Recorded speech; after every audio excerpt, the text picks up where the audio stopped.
दोस्तों आज की इस वीडियो में हम जॉन कीट्स की पोइट्री से एक बहुत अहम टॉपिक करने वाले हैं जिसका नाम है negative capability of John Keats. इस वीडियो के 5 हिस्से होंगे।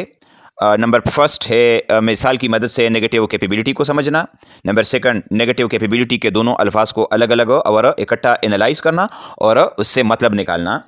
नंबर थर्ड है लिटरेचर में नेगेटिव कैपेबिलिटी से क्या मुराद है। और नंबर 4, जॉन कीट्स और नेगेटिव कैपेबिलिटी का क्या रिश्ता है। और लास्ट में हम ये देखेंगे कि कीट्स की पोइट्री से नेगेटिव कैपेबिलिटी की जो 2 या 3 मिसालें मैं आपको दूंगा ताकि आपको इसकी अच्छी तरीके से समझ आ जाए। तो स्टार्ट करते हैं आज की हमारी वीडियो। पार्ट नंबर फर्स्ट, यानी मिसाल की मदद से नेगेटिव कैपेबिलिटी को समझना। इस टर्म नेगेटिव कैपेबिलिटी को आसानी से समझने के लिए मैं आपको एक मिसाल देना चाहता हूं ताकि आप इस आइडिया को आसानी से समझ सकें। देखें, कुछ लोग ऐसे होते हैं दुनिया में जो चीज़ों के बारे में ज़्यादा सोचते रहते हैं कि ये कब हुआ, किस तरह हुआ, क्यों हुआ, किसने किया या किस तरह ये हो सकता है। ठीक है, वो इस मसले में अपने दिमाग को लड़ाता है, सोचता है, हर सवाल का जवाब चाहता है। वो जब वो इस तरह करता है, यानी अपनी लॉजिक को या रीज़न को यानी अक्ल को इस्तेमाल करता है, तो वो उस चीज़ से कभी भी मज़ा नहीं ले सकता। ठीक है, इसके मुकाबले में कुछ लोग इस तरह होते हैं, जब किसी चीज़ को वो देखते हैं तो वो कुछ भी सोचते नहीं हैं। ठीक है, वो अपने रीज़न को और लॉजिक को साइड पर रख देते हैं। वो ये नहीं कहते कि ये क्या है, किस तरह हुआ, कब हुआ, क्यों हुआ। ठीक है, वो इस तरह की सोच नहीं रखते। वो बस उसी चीज़ को एंजॉय करते हैं। ठीक है, उस चीज़ के साथ जो दूसरी चीज़ें जुड़ी होती हैं वो उन तमाम चीज़ों को जाने बगैर कबूल कर लेता है और अपनी मन को, ठीक है, यानी अपने आप को उसी चीज़ के साथ वो जोड़ लेता है और उससे मज़ा लेता है। ये बंदा जो है, इसके बारे में हम ये कह सकते हैं कि इसके अंदर ये नेगेटिव कैपेबिलिटी मौजूद है। मसलन अगर आप किसी जादूगर या म्यूजिशियन को देख लेते हैं और आप ये नहीं सोचते कि ये ट्रिक या करतब किस तरह हुआ, ये तो मैं नहीं मानता या ऐसा तो हो ही नहीं सकता। ठीक है, अगर आप इस तरह के सवालात नहीं पूछते, ठीक है, यानी रीज़न इस्तेमाल नहीं करते और सिर्फ उसी शो को देखते हैं तो और उसी को एंजॉय करते हैं, तो आपके अंदर नेगेटिव कैपेबिलिटी है, इसी वजह से आप इसको एंजॉय करते हैं।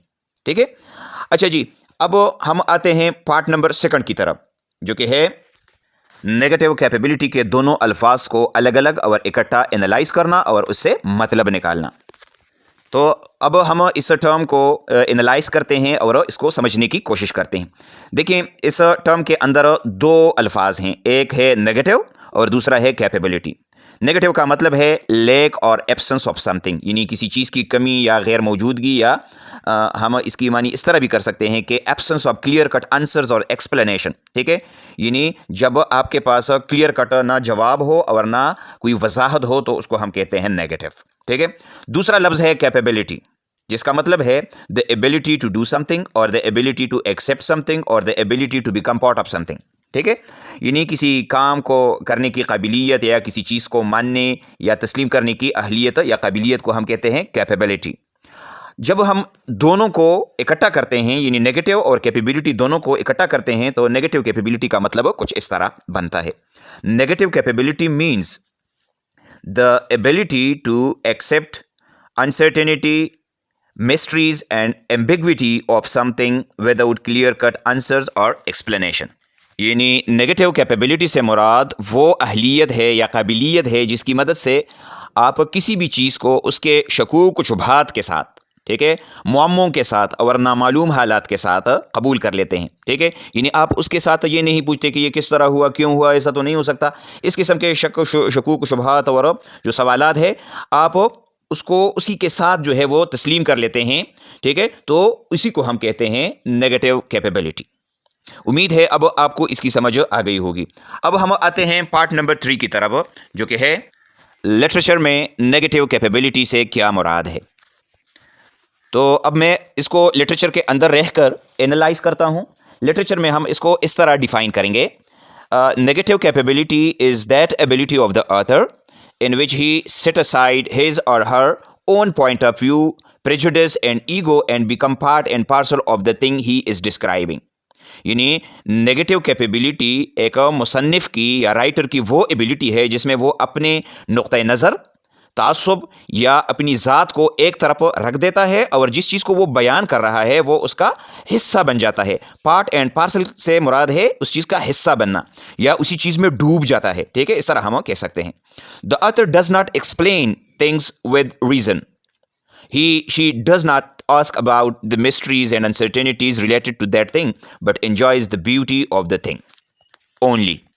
यानी मुसन्निफ़ अक़ल की बुनियाद पर चीज़ों की वजाहत नहीं करता, वो उस चीज़ के साथ जो मुअम्मे हैं, यानी जो सवालात है, जो शकूक शुबहात है, उसके बारे में वो उसके मुतालिक नहीं पूछता कि ये क्यों हुआ या क्यों ऐसा हुआ या किस तरह हुआ। वो बस सिर्फ़ और सिर्फ उसी चीज़ की खूबसूरती से लुत्फ़ उठाता है। तो ये हुई बात लिटरेचर की। अब हम आते हैं पार्ट नंबर 4 की तरफ, जो कि है जॉन कीट्स और नेगेटिव कैपेबिलिटी के दरमियान क्या रिश्ता है। तो negative capability is a term coined by the romantic poet John Keats.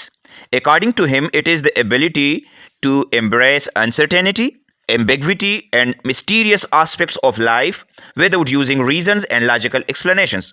यानी नेगेटिव कैपेबिलिटी एक इस्तिलाह है, एक टर्म है जिसको रोमांटिक पोएट जॉन कीट्स ने बनाया है।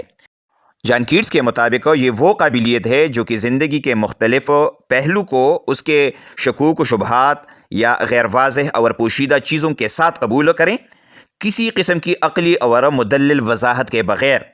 तो उसको हम कहते हैं नेगेटिव कैपेबिलिटी, और कीट्स का इससे यही मुराद है। John Keats was of the opinion that great artists like Shakespeare possess this quality in a high level, due to which he has very beautifully explained very complex emotions and experiences. यानी John Keats का ये ख्याल था या उसकी ये राय थी कि बड़े बड़े मुसव्विर या फनकार शेक्सपियर की तरह के जो मुसव्विर है उनमें ये नेगेटिव कैपेबिलिटी आला सतह पर मौजूद है, जिसकी वजह से उसने बड़े पेचीदा जज्बात और तजुर्बात को बहुत खूबसूरती के साथ पेश की है। He says that negative capability enables a person to live with doubts and uncertainty instead of resolving every question and mystery of life. वो कहता है कि नेगेटिव कैपेबिलिटी एक इंसान को इस काबिल बनाती है कि वो शकूक शुबहात के साथ ज़िंदगी बसर करे और ज़िंदगी के हर सवाल और मुअम्मे को हल करने की कोशिश न करे। अब हम आते हैं लास्ट पार्ट की तरफ, जो कि है कीट्स की शायरी से मिसालें। तो in Keats poetry we see this negative capability on a high level. Keats की शायरी में हम इस नेगेटिव कैपेबिलिटी को आला सतह तक मौजूद देखते हैं। Here are some of the examples from his poetry that show this quality. यहाँ पर एक दो मिसालें मैं आपको दे रहा हूँ उसकी शायरी से जिसमें ये क्वालिटी मौजूद है। नंबर फर्स्ट है ode to nightingale. In this ode Keats has become the part and parcel of nightingale and her song. इस नज़म में कीट्स नाइटिंगेल और नाइटिंगेल के सॉन्ग का हिस्सा बन जाता है। The beauty of the bird song transports him to a new world. He escapes from the harsh realities and troubles of this world and enjoys the beauty of the bird song. परिंदे की गाने की खूबसूरती उसको एक दूसरी दुनिया में ले जाता है। वो इस दुनिया की तलख हक़ाइक़ से भागता है और परिंदे के गाने को एंजॉय करता है। He does not ask questions about why does Nightingale sing this song. He does not explain the scientific or biological explanation for the bird song. He just enjoys it. यानी वो ये नहीं पूछता कि नाइटिंगेल गाना क्यों गाता है, ठीक है, या वो नाइटिंगेल के गाने की बायोलॉजिकल यानी हयातियात या साइंसी वजाहत पेश नहीं करता। वो बस उस के गाने को जो है एंजॉय करता है और बस, ठीक है। अच्छा जी, नेक्स्ट मिसाल है ओड टू ऑटम से। Similarly, Ode to Autumn is another beautiful poem in which Keats has shown this quality of negative capability. इसी तरह Ode to Autumn एक और खूबसूरत नज़म है जिसमें जॉन कीट्स नेगेटिव कैपेबिलिटी को पेश करता है। He enjoys the beauty and abundance of the autumn season only. He does not try to explain the deeper significance of autumn season. वो मौसम ख़ज़ान की खूबसूरती और उस मौसम में हर चीज़ की कसरत से लुत्फ़ उठाता है। वो मौसम ख़ज़ान की गहराई में अहमियत जानने की कोशिश नहीं करता, यानी इधर उधर के सवालात वो नहीं पूछता, जस्ट एंजॉय करता है वो। तो दोस्तों, ये था आज का हमारा टॉपिक। उम्मीद है आपको इसकी समझ आ गई होगी। किसी भी जगह पर आपका कोई सवाल हो तो आप कमेंट में पूछिएगा, इंशाल्लाह मैं आपको ज़रूर जवाब दूंगा। Thank you for watching. अल्लाह हाफ़िज़।